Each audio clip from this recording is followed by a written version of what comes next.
तो dear student, आज हम बात करेंगे स्ट्रक्चर की, lymph capillaries, lymph vessel, lymph trunk का और उनका रोल। तो पहले देखते हैं लिम्फ वेसल। तो ये डायग्राम आप देखें पहले। ये यहाँ देखें, सबसे ऊपर हमने ब्लड कैपिलरीज बनाई हुई है। ये ब्लड कैपिलरीज हैं और ये ब्लड कैपिलरीज के बीच में यहाँ पे इनको हम कहते हैं टिश्यू सेल। और टिश्यू सेल के दरमियान में होता है इंटरस्टिशियल फ्लूइड या एक्स्ट्रा सेल्यूलर फ्लूइड, जो हमने बताया था।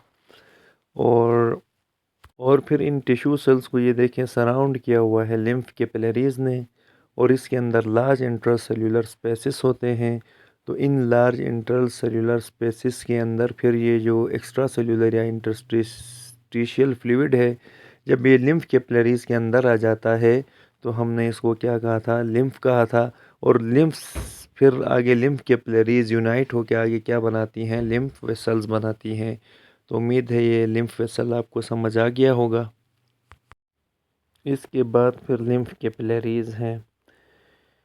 ये जो है ना, lymph capillaries close ended tubes होती हैं। जैसे ब्लड कैपिलरीज तो दोनों तरफ से ओपन होती थी, लेकिन लिम्फ कैपिलरीज एक साइड से जो है ना ये क्लोज होती हैं, इसलिए इसको क्लोज एंडेड ट्यूब कहा।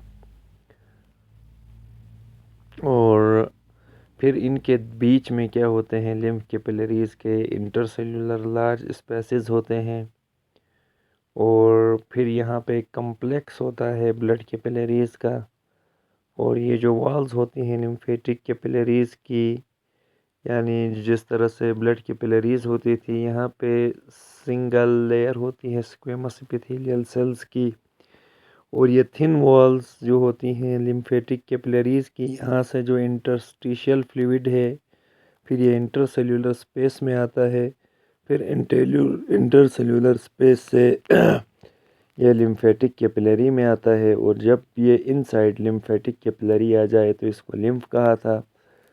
और लिम्फ कैपिलरी के अंदर यानी जो लैक्टियल्स या विलस होते हैं, और ये लैक्टियल्स डाइजेस्टिव ट्रैक्ट में होते हैं, ये आपको पता था, जो कि फैट और अदर सब्सटेंसेस को क्या करते हैं?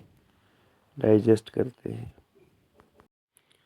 लिम्फेटिक कैपिलरीज जब मर्ज होके ये एक लार्ज वेसल बनाती हैं या लार्ज ट्यूब, तो उसको हम कहते हैं लिम्फेटिक वेसल्स। जो आपको डायग्राम में नज़र आ रहा है, तो ये लिम्फेटिक वेसल है। इसमें वॉल्स होती हैं जो break flow of the lymph से प्रिवेंट करती हैं, जो कि लिम्फेटिक वेसल्स में होते हैं। और यहाँ से आगे जाके फिर ये लिम्फ नोड्स बनाते हैं, जो आपको डायग्राम में यहाँ नज़र आ रहा है आगे। ये आप देख सकते हैं लिम्फ नोड्स। और ये ख़ास किस्म के स्पेशलाइज्ड आर्गन है जहाँ लिम्फोसाइट्स होते हैं, जो कि इम्यूनिटी में हेल्प करते हैं। फिर जो ही ये लिम्फ नोड्स से बाहर आते हैं तो ये मर्ज होके एक बहुत बड़ी लार्ज लिम्फेटिक ट्रंक बनाते हैं। फिर यहाँ से ये लिम्फेटिक ट्रंक आगे जाके यानी एक तो थोरेसिक डक्ट में डिवाइड हो जाती है, और या राइट लिम्फेटिक डक्ट बनाती है। ये दो डक्ट्स में आगे जाके डिवाइड हो जाएगी। यहाँ जो थोरेसिक डक्ट है ये लोअर बॉडी पार्ट से लिम्फ को कलेक्ट करती है, और नेक और हेड के लेफ्ट साइड से भी कलेक्ट करेगी। और ये आगे जाके सब क्लेवियन वेन में ये सबको क्या कर देगी? जमा करेगी। जबकि जो राइट लिम्फेटिक डक्ट है ये क्या करेगी? Right of side of the head और नेक से वहाँ लिम्फ को जमा करती है। इसके अलावा राइट आर्म और राइट थोरैक्स से भी ये लिम्फ को कलेक्ट करेगी। और ये सारा लिम्फ भी आके यहाँ ये देखें डायग्राम में, ये जो ऊपर सब क्लेवियन वेन है यहाँ पे ये सब को जमा किया जाता है। तो ये था लिम्फेटिक ट्रंक के बारे में। उम्मीद है ये आपको समझ आ गया होगा।